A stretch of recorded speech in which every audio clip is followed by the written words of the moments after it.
aqui é a Elaine. Oi, aqui é a Eliane. Estamos novamente com vocês. E hoje eu trago algo que me foi apresentado esse fim de semana, Elaine, no curso que eu faço na Faculdade Holística em Guará. E o professor trouxe um poema de um jovem, de uma ONG, eu acredito que seja uma ONG, acredito não estar falando coisa errada, de uma ONG com a qual ele trabalha em Ubatuba. E ele me pediu, inclusive, se eu poderia ler esse poema, né, antes de começar a aula dele. E eu achei muito lindo e muito pertinente, e na verdade eu fiquei com esse poema na minha cabeça, né? Aí eu falei, quer saber, eu acho que eu vou começar com ele hoje. O autor do poema é o Rafael Toledo Leite Pagani Costa, ele é de Ubatuba, e ele fala o seguinte: ora, vejo assim o quadrado arredondar-se, sem ciúmes dos seus companheiros geométricos. Decida-te, bravejam os fúteis formatos formados, e ri-se insano e tresloucado o quadrado arredondado contando em voltas amorfas. O que quer é somente viver sem ter lado. Achei interessante isso porque parece que o mundo em que a gente vive hoje, você precisa sempre ter um lado. Bom, se você não pensa assim, você pensa daquele outro jeito. Tá, mas será que existem só duas formas de ver, né? Duas maneiras de ver? Né? Não existem outras maneiras de ver? Como, por exemplo, né, voltando naquele livro que da outra vez nós já falamos, que é o livro da bruxa, que ela mostra para o médico que tudo tem vários pontos de vista, né? Não tem um ou dois somente, tem muitas formas de se ver as situações, né? Uhum. E que você pode escolher um caminho completamente diferente, né? Sim. Você não precisa seguir a maioria. Você pode ser diferente, você pode pensar diferente, você pode fazer diferente, você pode ser diferente. Sim. Isso me lembra, assim, o conto da Clarice, A Solução, em que a Almira é amiga da Alice. Diz ela que é amiga da Alice, né? Mas ela diz isso com aflição até. Pois é, agora, como que a Almira é? Caracterize-a fisicamente. A Almira é gorda, né? Engordou muito, enquanto a Alice é magrinha. A Alice é pequenininha, delicadinha. E a Almira não. E a Almira não. A Almira é a oposição, né? E ela não tem amigas. E ela não tem amigas.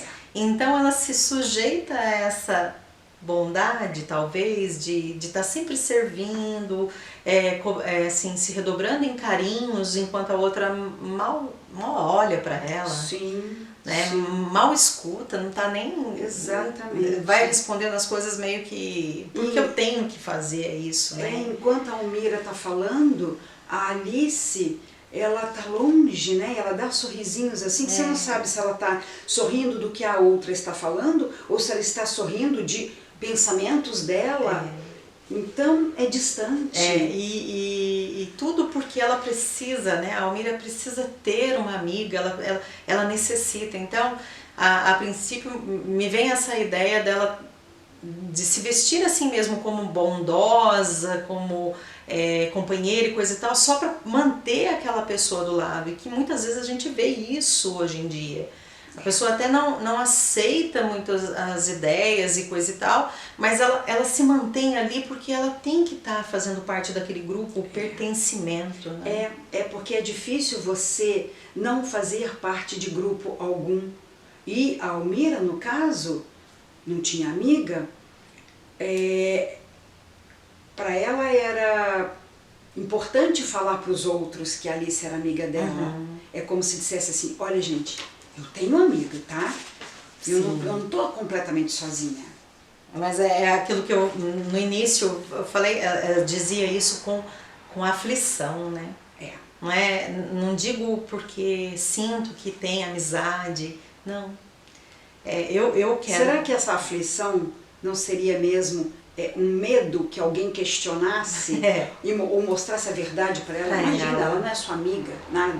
Você não enxerga, não tá vendo o que tá acontecendo. E aí, ela sufoca, né, a amiga com essa amizade. Não, sim. Ao ponto da Alice um dia explodir, né? Assim.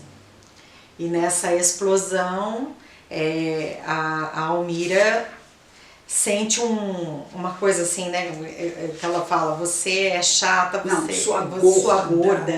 sua gorda, você não pode me deixar em paz, depois você é chata, é uma intrometida, ela nunca tratou a Almira desse jeito. Foi então que a Almira começou a despertar e como se fosse uma magra, pegou o garfo e enfiou no pescoço de Alice. Então, que atitudes, né, ela tomou, essa atitude que ela tomou, de onde que vem? Aí a gente cai numa outra questão que hoje está muito aí em voga, que é o tanto de jovens que matam colegas, porque sofreram bullying, porque a vida toda escutaram gracinha, piadinha sobre o aspecto físico, ou porque ele era diferente, ou porque ele era...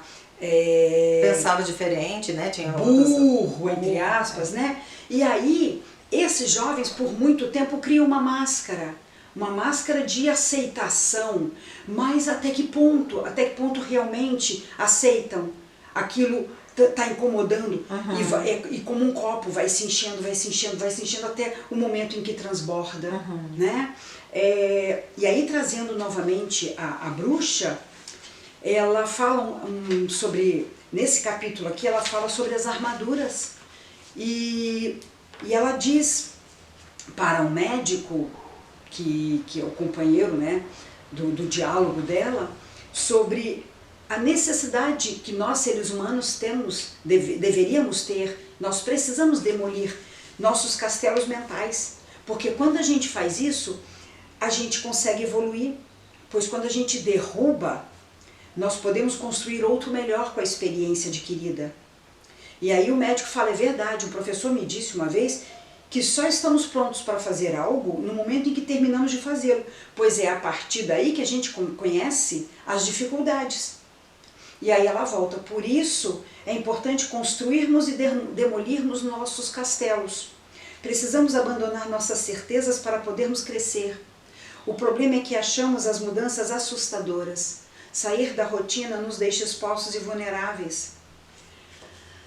É muito difícil a gente demolir os nossos castelos, a gente sair do nosso padrão, da nossa zona de conforto. E aí me vem uma citação do Grande Sertão, do Guimarães Rosa, isso. Grande Sertão Veredas. O mais importante e bonito do mundo é isto, que as pessoas não estão sempre iguais, ainda não foram terminadas, mas que elas vão sempre mudando. Graças a Deus, porque até pedra se transforma. Sim. Por que a gente não faria a nossa transformação? Graças a Deus estamos em constante transformação, só que até para fazer essa transformação, a gente precisa se olhar.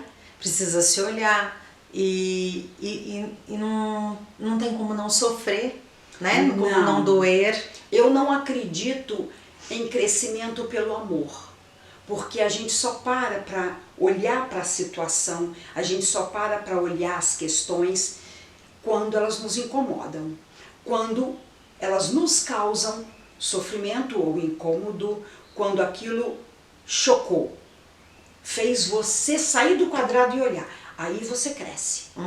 E aí, voltando para nossa amiga, ela fala sobre, eles estão no restaurante, aí ela fala para ele assim, veja, lá está uma amiga que vive enfrentando esse problema sobre, né, sair tirar a carapaça. Aí ela leva o médico até um aquário e mostra uma lagosta. Aí ele olha com aquela cara de espanto e ela diz assim, a lagosta, diferentemente da maioria dos animais, possui o esqueleto do lado de fora do corpo. A sua carapaça é uma armadura que a protege das agressões do mundo. Semelhante aos cavaleiros da Idade Média, dentro da sua armadura, ela é praticamente inexpugnável. E aí ela fala, nós também desenvolvemos carapaças, semelhante à da lagosta. Nós estabelecemos padrões e os utilizamos para nossa proteção. A diferença é que a nossa carapaça, a nossa armadura é feita de rotinas e preconceitos. Então, Infelizmente, a gente precisa, para sobreviver no mundo de crítica, de julgamento, a gente precisa colocar as máscaras, as personas, né? Que máscara que eu vou usar hoje? Eu não posso ser muito autêntica porque o outro vai me criticar, o outro vai me olhar torto, o outro vai me ver como uma abominação, como um ser muitas vezes desprezível, insensível. Aí ela fala o seguinte,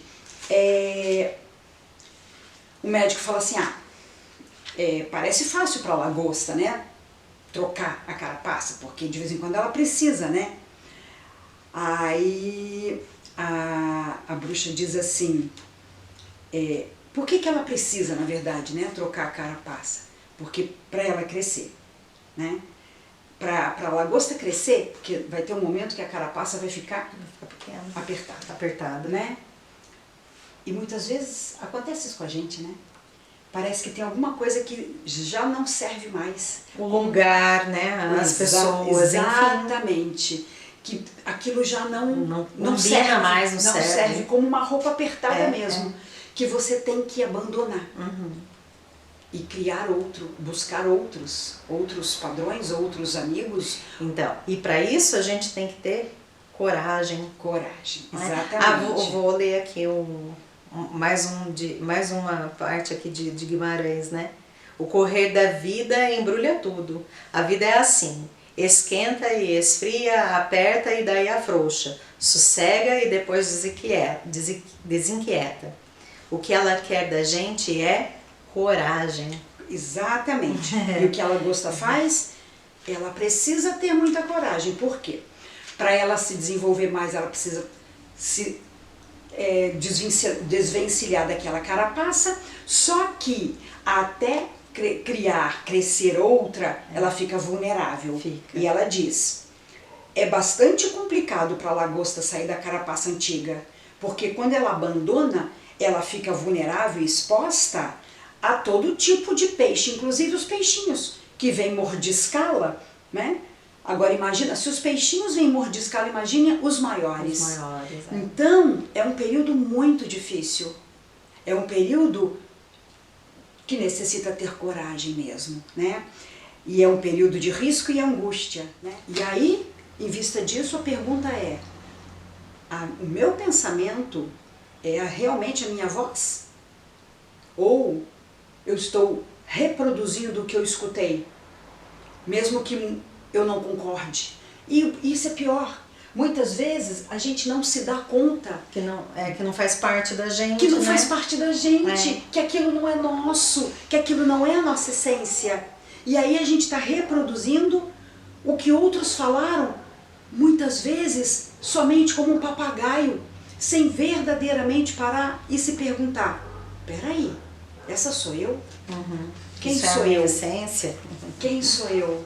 Né? Exatamente. Quem sou eu? Quem somos nós? Qual é verdadeiramente a minha essência? Eu estou usando carapaça? Eu estou repetindo o que todo mundo fala para eu fazer parte de um grupo?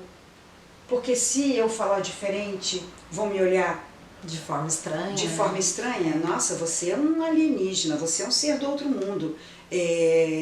Você é insensível. Então, o que realmente acontece? É para pensar, né? É para pensar. É para pensar. É para pensar e até para nos orientar. Quem sou eu? Né? Se perguntar quem sou eu? É o que realmente eu gosto, o que realmente é importante para mim. Eu preciso ser um quadrado com quinas retas? Ou eu posso ser um quadrado arredondado?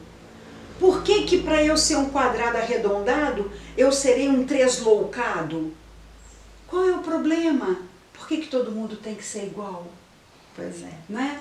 Tinha um anúncio, quando eu era criança, eu gostava muito, porque eu me identificava muito com aquela personagem da Vinólia, em que muitas mulheres vinham usando a mesma roupa, todas o mesmo modelo com a mesma cor. E vinha uma com o mesmo modelo, mas de outra cor. E eu me identificava com aquela, e eu nunca soube por quê. Aí, mais tarde, né, fazendo muita terapia, buscando autoconhecimento, eu descobri, porque realmente eu penso um pouco diferente de muita gente, né? Bastante, né? Bastante. Então, né, por exemplo, como que eu vejo a morte, né? Isso é um assunto tabu para muita gente. Para mim, a morte faz parte da vida, é a continuação. Na verdade, ninguém está aqui eternamente, estamos de passagem. Aqui não é a nossa morada é lá, com o Pai. Então, Vem mais aqui, ó, mais Guimarães aqui, ó. A gente morre para provar que viveu. Não é? E viver é perigoso, sempre acaba em morte. Não, o viver é perigoso não é nem porque acaba em morte. O viver é perigoso é exatamente porque você tem que olhar pra você. Mas aí acaba em morte. Morte de alguma coisa que você deixou pra trás. Graças a Deus, porque a morte, o que é? A morte é um momento de renovação. Sim. E esse é o grande mistério, essa é a grande beleza, né? Quando alguém se vai, eu tenho vontade de bater palma, porque esse está muito melhor do que a gente. Ele foi para um plano superior, ele de repente foi recebido com alegria, com festa, com música. Então, é um momento de quê? De melhoria. Sim. E aí, por que é perigoso viver? É muito perigoso exatamente por conta disso. Porque você precisa, para você crescer, você precisa sair da carapaça. Se você sair da carapaça, você está vulnerável, você está sujeito aos ataques. E aí, para você não ser atacado, você continua na carapaça. Se você continua na carapaça, você não cresce. Pronto. Nossa, é confuso, né? É um círculo vicioso, é muito confuso. Então, quem sabe um dia a gente possa ser autêntico, não precisar usar máscaras. Sim. Poder tirar a carapaça sem se preocupar se vai ser bicado, se vai ser cutucado, se vai ser agredido, né? Quem sabe? Quem sabe. Mas tudo isso foi por conta desse poema maravilhoso que eu tive. Rafael Toledo Leite Pagani Costa, de Ubatuba. Eu tive a honra de ser escolhida pelo meu professor para ler esse poema maravilhoso. Quem sabe a gente conhece o Rafael ainda, hein? Opa, vai ser um prazer imenso. Não é? Não é? E esse é o nosso recado de hoje. Isso. Fiquem à vontade para sugerir, né? Temas. Algumas coisas pra gente. Sim, porque nós temos os temas que nos são preciosos, né? Porque a gente fala daquilo que vem ao encontro dos nossos valores, do nosso jeito de ser. Mas nada impede que vocês sugiram, fale de tal coisa. Se a gente não souber, a gente estuda e a gente fala. Tá bem? Até a próxima. Até a próxima. Mas eu não sei, na verdade, quem eu sou.